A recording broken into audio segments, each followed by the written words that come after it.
usually aware of it, or you're not really, it's not something in the back of your mind per se. It's not something that you're very concerned about. But that have an inverse though. It has another side of that, because I have noticed, because I am usually not afraid of going anywhere. When you live in a area that they may consider to be bad, people in your area don't really be afraid of you per se, because there's a sense of security within that bubble.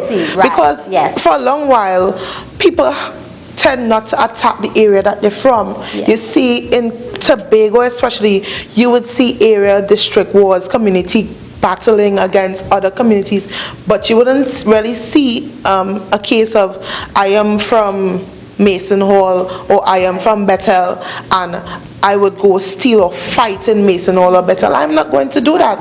I'm going to go for somebody in another community, and people in my community will not look at me or look towards me as the one who broke into their home. Great. So within the community itself, there's a kind of protectiveness of one another and so on. And it's when you cross communities that you are having those problems. Quite interesting. You know, I wanted to probe a little bit in terms of Candice, you know, and maybe ask you further whether you or anyone you know have been directly affected by crime, and then how has that then impacted upon the attitudes that they have? Well, I have in fact been a victim of a break-in, but what my response was to be just more vigilant and to, you know, be mindful of locking the doors, because in my case the assailant came through and, well, an unlocked door, basically. Right. Okay. My roommate left and left for work, and he saw an opportunity, didn't realize that there were other people at home, and opened the door and came in.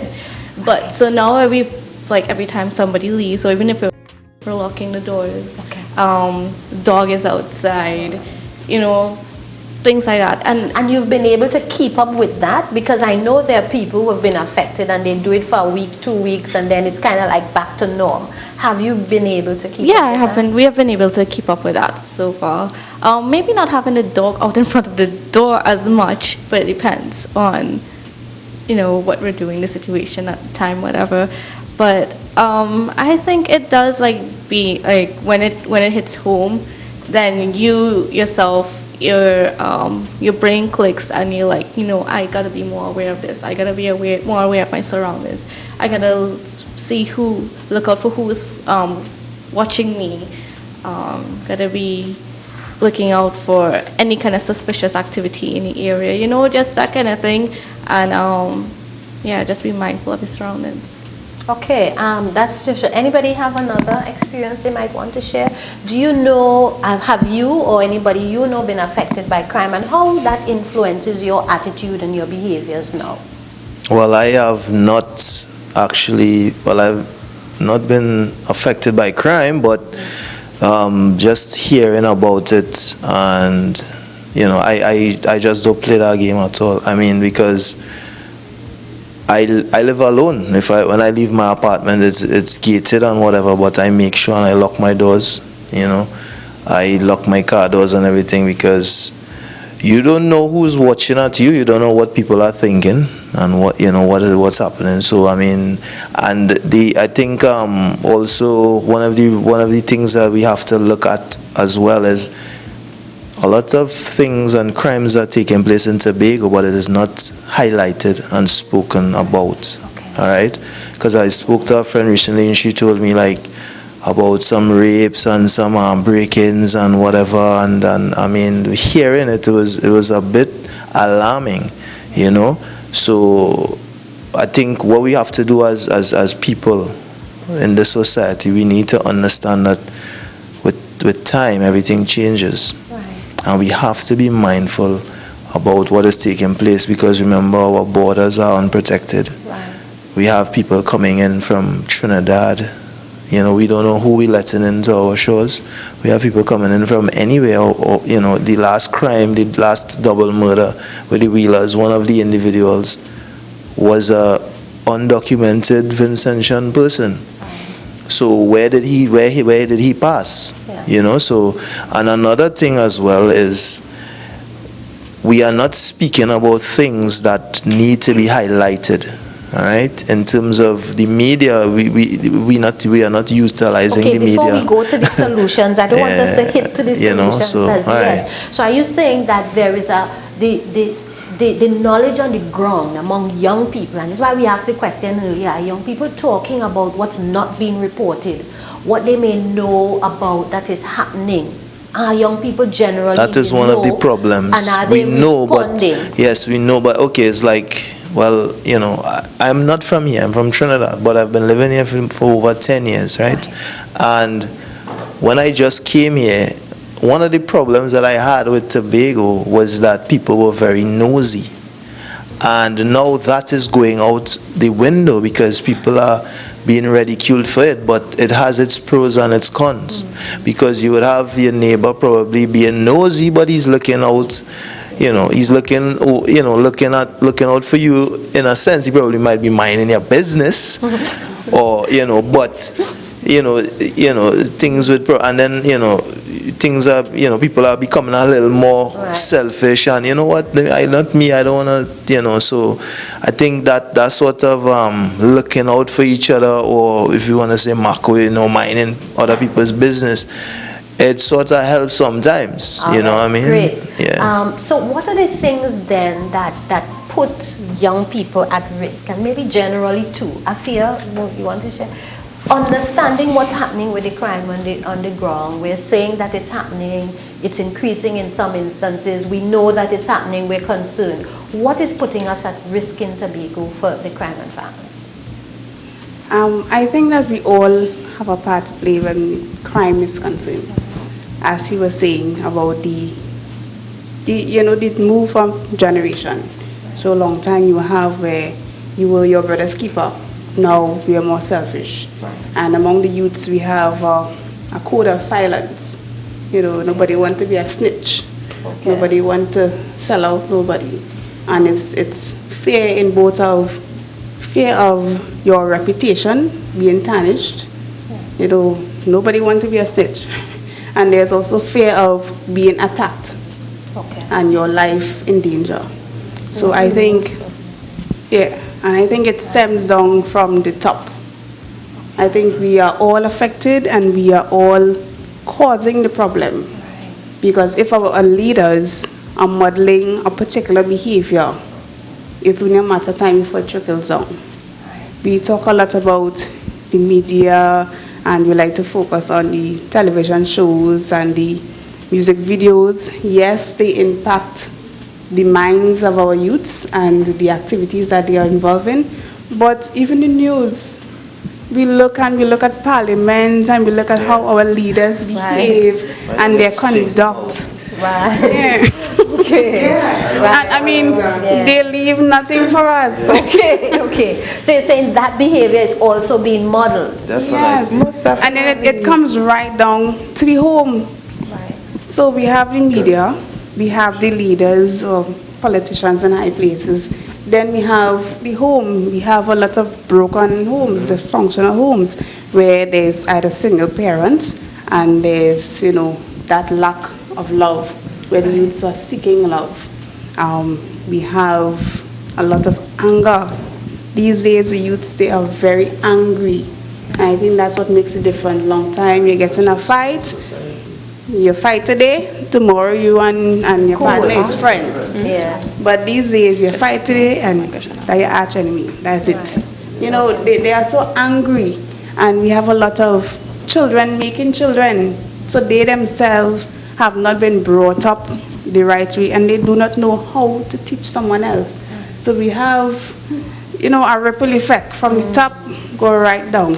And then That's the youths, quite a mouthful. The youths themselves, we are responsible for ourselves and responsible for the things that we let into our lives and how it influences our behavior. So everyone is to blame for the crime and the situation. And it also comes from a breach of trust. It comes from a breach of trust in terms of when you have no outlet, nowhere to turn to. Who do you go and talk about the issues that are occurring? Can you use the social programs? You may attempt to, and you may fail miserably because the systems that are in place are not up to quality standard. People just doing the work because they getting paid for it. It's not that they have any empathy or any emotional attachment to what they do. Or so you're saying, Carice, that young people don't trust the system? No, of course not, and especially if we look at our protective services, right? Major issue. When we want to report a crime, the first thing you think in your mind: do I take this leap of faith? Do I jump? Do I jump and end up in jail? Do I do that? Because you're hearing from the older folk, listen, I went to tell them about so-and-so, and them and listen to me. As a matter of fact, they lock me up because I come to tell them about a crime. And from the time you hear that, you see me, let me take myself to school and try to get out of here because me ain't going through that. Yeah. You understand? When you cannot put your trust in you can't even put your trust in the priest, you can't put it in the pastor, everybody talking their business. As a matter of fact, we would have discussed that, the times would have changed, the precocious behaviors might have changed up. Actually, we haven't really changed up, we transitioned into a new breed of being precocious. We come in with the camera and we macro in their business and we posting it on Facebook, Instagram, Twitter, whatever platform that you have, YouTube, you name it, share the link, tag for tags, like for likes, share. All right. You understand? So Jada, tell us, what are the consequences of all of this, Jada, yes. Jada, I got it. Jada. So tell us, yes. What are the consequences for all of this? I mean, there must be consequences. We have a society where there is indifference. We heard that people are desensitized, the crime is increasing, the violence, there's anger, there's rage, all of that. What are the consequences for us as young people, and then for the society as a whole? Well, there are a lot of consequences that can stem out of this. First of all, persons will not be able to trust one another anymore because you don't know what one person is doing, you don't know if they're involved, what they're involved in, what they can do, you don't know. So the trust issues will be a major effect, major problem in this, as well as you won't feel safe in your society anymore, in your community, where you live, because everyone is involved in crime. Everybody, well, not everyone, but persons are trying to, do different things. They'll be like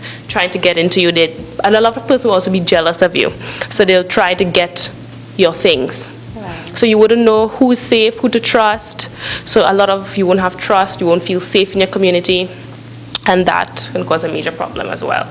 Okay, so we've talked about it, and we've come to the point where we had to figure out some solutions, because you're just sounding like, hey, we're heading down a serious crash in Tobago. Yeah. What's the solutions? How can we restore safer communities? How can we provide a future, ensure that you have a future as young people? And maybe if everybody can just give a quick response. First thing first, we need proper role model, positive role model. Because today's role model is just about crime, money, smoking weed, and that is the role model the young ones looking up to. So we need positive role model for the young one to follow. And if we get that, we'll have a positive Tobago. All right, great. I think you should have different programs around the communities in general to sensitize persons about the dangers of crime and also the other alternatives that they can have instead of crime. All right, great. I think what people should do is bring the issues and bring all the solutions, like all the agencies that are responsible for assisting in bringing down the crime level, go to the persons who they feel are actually perpetuating these things and bring it across to them in a way that they could understand. When you come and talk to us in a highfalutin language and you're not really getting your point across, we sit there and be like, oh, this is a lecture, all right then. Right. You understand me? Yeah. Bring your points across in a way that we could understand, interact with you, allow you to understand what we are going through, because when you really think of it, if you have no money and you see an outlet to get something that you want to get, you take it. You understand me? If somebody comes to you and show you, listen, you don't have to do that. These are the other options. we tend to listen. So when you bring, the information in a way that we could understand and we could relate, we tend to like be more inviting and listen and take part in. All right, great. Okay. There's so much we need to do. I think we have to start as individuals. We need to start as individuals. We need to bring back God into our lives. The fear of God must be instilled in a lot of us. And I think the government as well has to play a very critical role in terms of probably revamping some of the constitutions that they have that was created anciently, and they need to change with the times. All right, or protective services. People need to start being held accountable